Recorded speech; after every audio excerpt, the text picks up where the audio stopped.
नमस्कार दोस्तों, मैं ओम प्रकाश प्रजापति। आज हम आपको ट्रू मीडिया के कार्यक्रम एक मुलाकात में एक और ऐसी शख्सियत से रूबरू करा रहे हैं जो भारत सरकार के आईपीएस अधिकारी रहे हैं और फर्रुखाबाद उत्तर प्रदेश में जन्मे हैं और डीआईजी के पद से सन 2017 में सेवानिवृत्त हुए हैं। आप हैं श्री वीके शेखर जी। वीके शेखर जी, आपका ट्रू मीडिया के कार्यक्रम एक मुलाकात में स्वागत है। वीके शेखर जी, हम आगे चलते हैं प्रश्नों की ओर। हम ये जानना चाहते हैं कि सूत्रों से पता चला है कि आप विज्ञान के छात्र रहे हैं, उसके बावजूद साहित्य में रुचि रखते हैं। इस विषय में हमारे दर्शकों को बताएं। ये सही है कि मैंने बीएससी किया, मेरे सब्जेक्ट थे फिजिक्स, केमिस्ट्री, मैथ्स जी। उसके बाद एमएससी किया केमिस्ट्री में और जी केमिस्ट्री में जी। और उसके बाद जॉब में आ गए जी। जॉब में रहते हुए विभिन्न स्थानों पे मेरी पोस्टिंग हुई। अलीगढ़ में रहा तो नीरज जी से और शहरयार जी से और भी कई अच्छे कवि और शायर हैं, कृष्ण भाई नूर जी से मुलाकात हुई वहाँ पर जी। और उनके सानिध्य में काफ़ी कुछ समय बीता मेरा जी। और साहित्य से परिचय हुआ। इसके बाद मैं मुजफ्फरनगर रहा, वहाँ भी कुछ अच्छे कवि और शायर थे और फिर मैं गाज़ियाबाद रहा जी। और गाज़ियाबाद में भी अच्छे शायर और कवि मुझे मिले जी। जो मेरे सानिध्य में रहे। उनके साथ उठने बैठने में, बातचीत करने में, जी। साहित्य में मेरी अभिरुचि डेवलप होती रही। फिर वसीम बरेलवी साहब से मुलाकात हुई तो उनसे भी बहुत कुछ जाना समझा, लेकिन तब तक लिखा नहीं था मैंने। जी। जो पोइट्री लिखी है मैंने वो लिखी अपने रिटायरमेंट के बाद में। जी। उससे पहले प्रोज लिखी मैंने। जी। जी। और प्रोज में मुझे बाकायदा भारत सरकार ने पंडित गोविंद बल्लभ पंत अवार्ड दिया, जो उस टाइम 30,000 का था, लॉन्ग बैक इन 2013। जी जी जी जी। बहुत शुभकामनाएं आपको इस अवार्ड के लिए। हम ये भी जानना चाहेंगे, हमारे दर्शक जानना चाहते हैं कि आपके भीतर जो एक साहित्यकार है, अभी आपने सेवानिवृत्ति के बाद साहित्य में आपने लेखन शुरू किया, पढ़ना शुरू किया साहित्य को।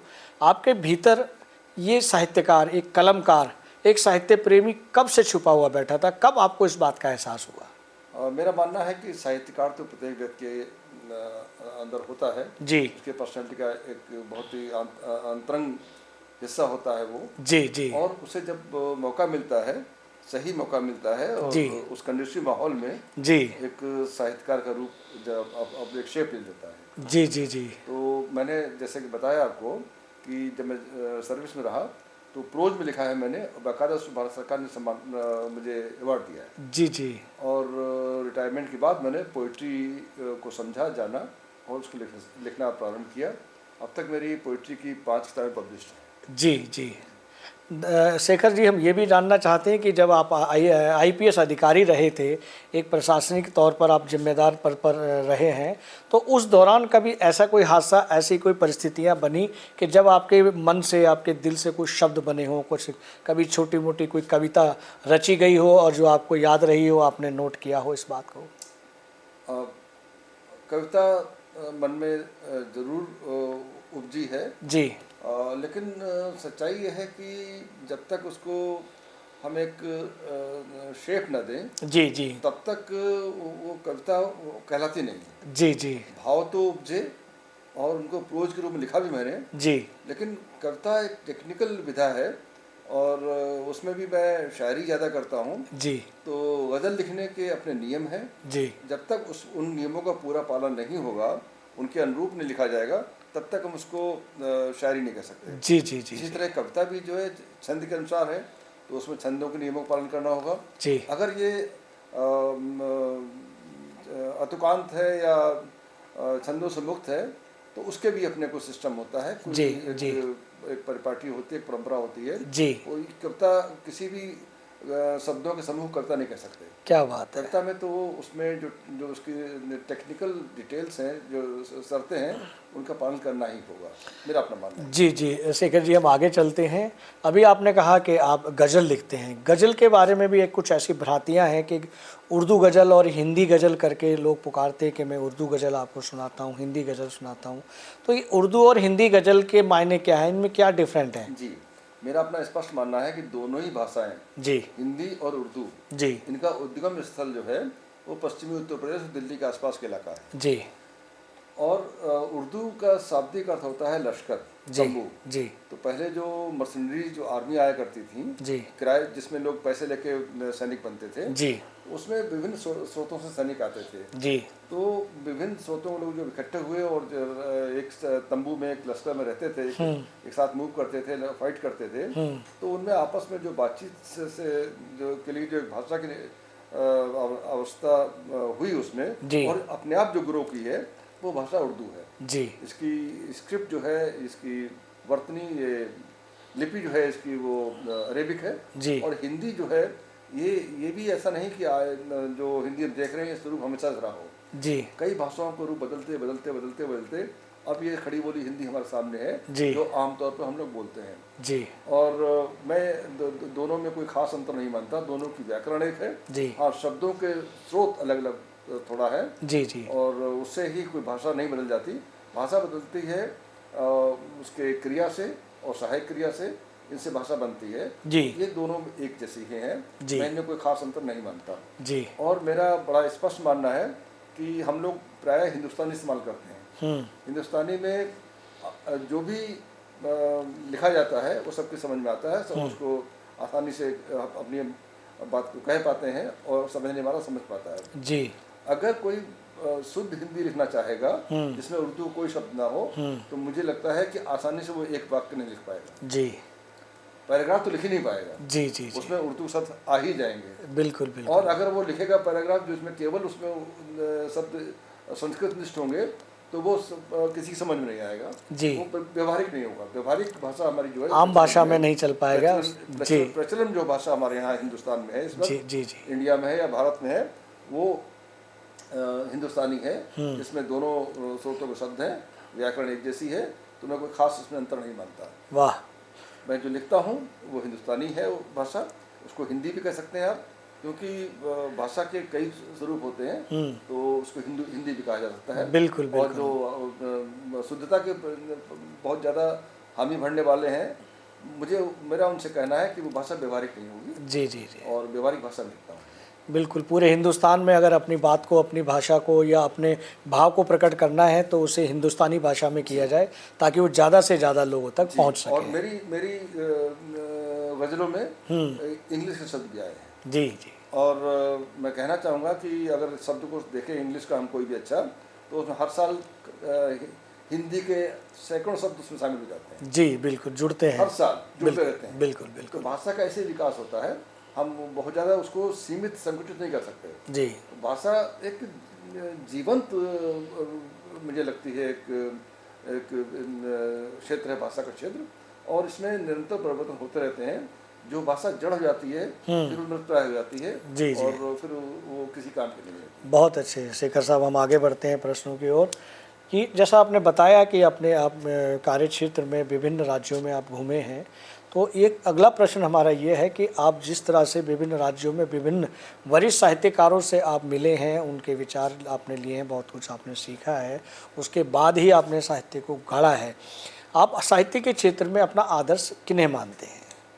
साहित्य के क्षेत्र में तो बहुत अच्छे गद्यकार भी हैं जिनको मैं बहुत सम्मान करता हूँ, दिल से उनको श्रद्धा उनके लिए। जी, और बहुत से कवि भी हैं। जी, किसी एक को इंगित कर पाना या किसी का एक का उल्लेख करना उचित मैं नहीं समझता। जी, अगर हम गज़ल की बात करें तो हमारे आदर्शों में मीर गालिब भी हैं, जी, और हमारे दुष्यंत कुमार भी हैं, वाह, राजेश रेड्डी भी हैं। वाह, और अगर हम प्रोज की बात करें तो प्रेमचंद बहुत सक्षम मुझे गद्यकार लगते हैं। जी, और जो लिखा है उन्होंने वो कालजी। वाह, वाह, वाह, वाह, बहुत अच्छे आपने।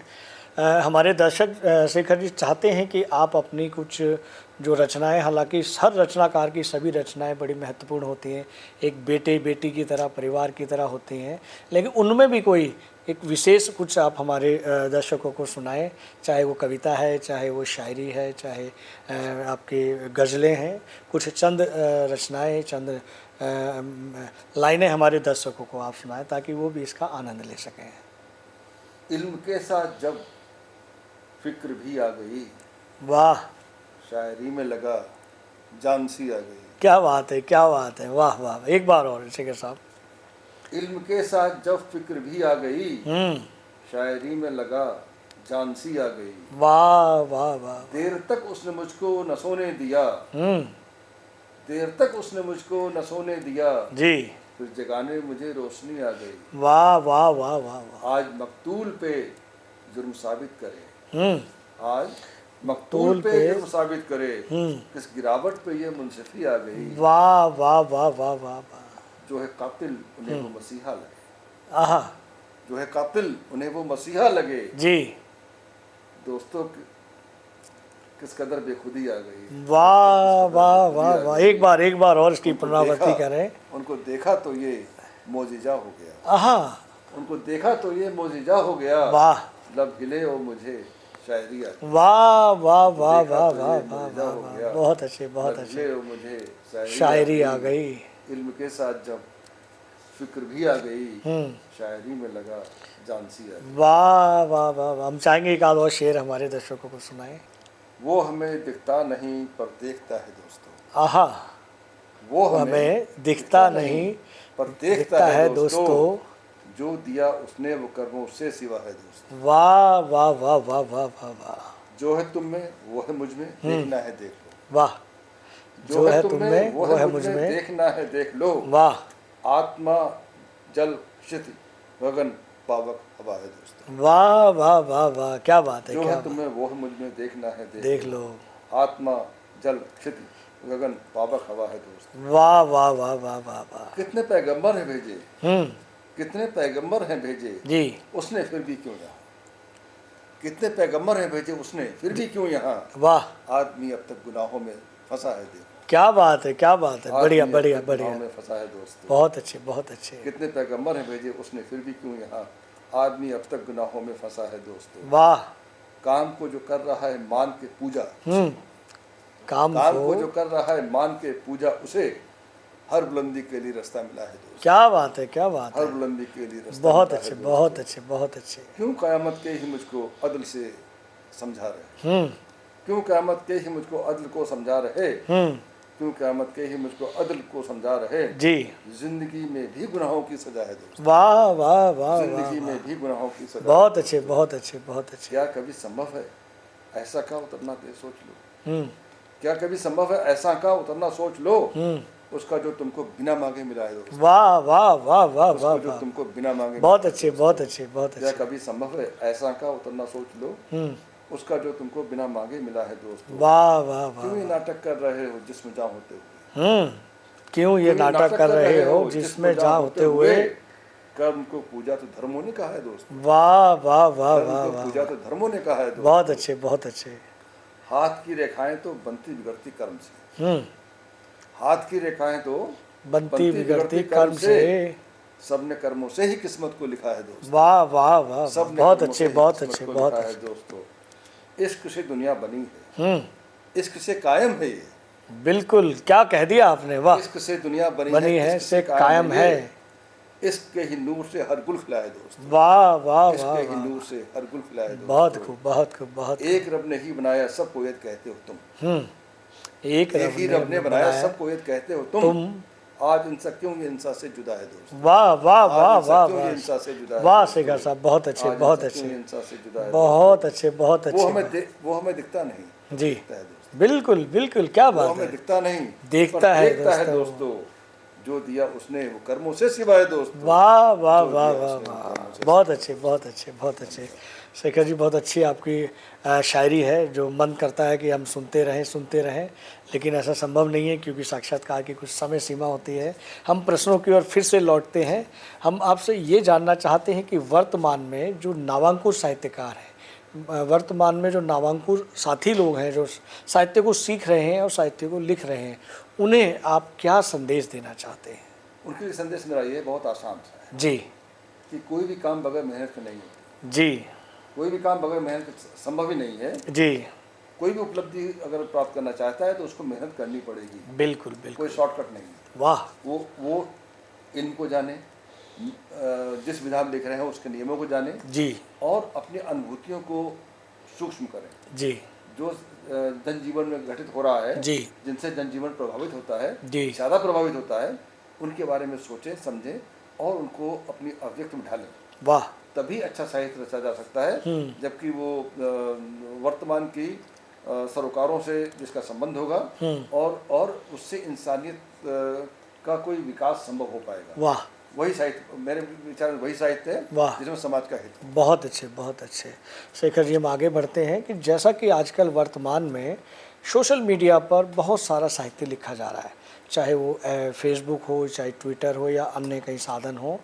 ये जो से हमारे बीच में, हमारे मध्य में, साहित्य के मध्य में, हम लोगों के साहित्यकारों के मध्य में सोशल मीडिया जैसा एक प्लेटफॉर्म आया है, इससे साहित्य का क्या लाभ हुआ है और क्या नुकसान हुआ है? ये भी एक तरह से उपकरण है, यंत्र है या माध्यम है जी। इनका उपयोग करने वाले पर डिपेंड करता है जी। सोशल मीडिया की वजह से साहित्य जो है उसका प्रचार प्रसार बहुत ज़्यादा हुआ है। बहुत इंटीरियर प्लेसेस में भी आसानी से साहित्य मिल जाता है। जी जी जी। अभी आप साहित्य की किसी भी रचना को देखना चाहें प्रमुख साहित्यकार की, तो कविता कोश में जाइए, आपको सब उसकी रचना मिल जाएगी। जी जी जी जी। जो अदरवाइज पढ़ने के लिए अदरवाइज संभव नहीं था। हर व्यक्ति जो है लाइब्रेरी जा नहीं सकता, हर व्यक्ति जो है किताबें परचेज नहीं कर सकता जी। तो कविता कोश में आप जाइए तो आपको अच्छे अच्छे साहित्यकारों के अच्छी रचनाएं मिल जाएंगी। बिल्कुल सही कह रहे हैं। और इसी तरह से आपको, जो कि वो माध्यम है, तो कुछ खराब लोग भी हैं जो परिपक्व नहीं हैं या जिनकी मानसिकता दूषित है, वो भी लिखते रहते हैं। तो ये डिपेंड करता है कि उपयोग करने वाला उसको कैसे उपयोग कर रहा है। जी। आप चाकू से किसी अपने घर के लिए और आप मित्रों के लिए सब्जी काट सकते हैं जी, और चाकू से अपने किसी साथी का, मित्र का, दुश्मन का पेड़ ही फाड़ सकते हैं। ये डिपेंड करता है कि आप क्या करना चाहते हैं, क्या ग्रहण करना चाहते हैं, वो आपका उद्देश्य क्या है, आपकी नीयत क्या है। जी जी जी। तो सब कुछ उपलब्ध है सोशल मीडिया पे। बहुत अच्छा। और इसकी पहुंच बहुत दूर तक है और बहुत गहरी है जी। और आपका उद्देश्य क्या है इस पर डिपेंड करता है कि आप कितना उसका इस्तेमाल कर पाते हैं। जी जी। मैं तो इस बात को बहुत बड़ा प्रशंसक हूँ कि इसने जन जन तक साहित्य को पहुँचा दिया। बहुत अच्छे, बहुत अच्छे। चलते चलते हम एक अंतिम प्रश्न करेंगे शेखर साहब आपसे कि आपकी साहित्य के क्षेत्र में भविष्य की योजनाएं क्या हैं? भविष्य की योजना मेरी ये है कि साहित्य को का संवर्धन हो जी, और हिंदी भाषा एक अपने परिपक्व रूप को पहुँचे। सक्षम भाषा है ये, और हम लोग जिसमें बोलते हैं, जिसमें बात करते हैं, जिसको मातृभाषा कहा जाता है, उस भाषा में ही अच्छा सोच सकते हैं, अच्छा लिख सकते हैं। मैं ये नहीं कह रहा कि और भाषाओं को आप ना पढ़ें, ना सीखें, लेकिन जिस भाषा में आप जन्म से आप जिसको व्यवहार में ला रहे हैं, जिसमें बोल चाल रहे हैं, जिसमें देश सुन रहे हैं, उसमें आप अपने को अच्छी तरह व्यक्त कर सकते हैं। जी। तो मेरा मानना है कि आगे आने वाला समय साहित्यकारों की मेहनत से और उनके ईमानदारी से किए गए काम से साहित्य देश की प्रगति में भी सहायक होगा और भाषा भी उन्नत होगी और उन्नत भाषा से उन्नत देश बनेगा। बहुत अच्छे, बहुत अच्छे। मानवता का संवर्धन होगा। बहुत अच्छे शेखर साहब, आपने अपने बेशकीमती समय से ट्रू मीडिया के कार्यक्रम में एक मुलाकात के लिए समय निकाला, उसके लिए बहुत बहुत धन्यवाद। धन्यवाद। अगर आप ये वीडियो YouTube पर देख रहे हैं तो हमारे चैनल को सब्सक्राइब करें और बेल आइकन को दबाना ना भूलें। अगर आप Facebook पर ये वीडियो देख रहे हैं तो हमारे पेज को लाइक करें।